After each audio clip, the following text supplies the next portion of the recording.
सोलापूर जिल्ह्यात पर्यटनासोबत धार्मिक विकासास चालना देण्यासाठी सरकारकडून 282.75 कोटी, उजनी जलाशय, जल पर्यटन, धार्मिक निसर्ग पर्यटन, कृषी पर्यटन, विनेगार्ड पर्यटन विकासाच्या एकात्मिक पर्यटन विकास आराखड्यास 2024 मध्ये तत्कालीन मुख्यमंत्री एकनाथ शिंदे, उपमुख्यमंत्री अजित पवार व उपमुख्यमंत्री देवेंद्र फडणवीस यांच्या माध्यमातून मंजुरी मिळाली होती।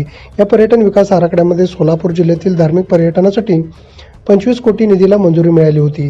त्यातील 5 कोटी निधीची कामे करमाळा तालुक्यातील कमला भवानी मंदिर परिसरात केली जाणार आहेत। या कामाला प्रशासकीय मान्यता मिळाली असल्यामुळे कमला भवानी मंदिर राज्याच्या देशाच्या पर्यटन नकाशामध्ये झळकेल असा विश्वास माजी आमदार संजय मामा शिंदे यांनी प्रसिद्धी पत्रकाद्वारे व्यक्त केला आहे।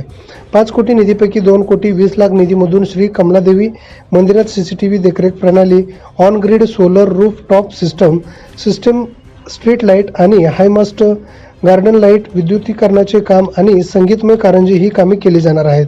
तर 2 कोटी 80 लाख निधीमधून मंदिर सुधारणेची कामे केली जाणार आहेत। श्री कमला भवानी हे करमाळा तालुक्याचे आराध्य दैवत आहे। हे देवस्थान करमाळा शहराच्या लगत असून या देवस्थानचा विकास करण्यासाठी तत्कालीन आमदार संजय मामा शिंदे यांनी 4 कोटी निधी मंजूर केला होता।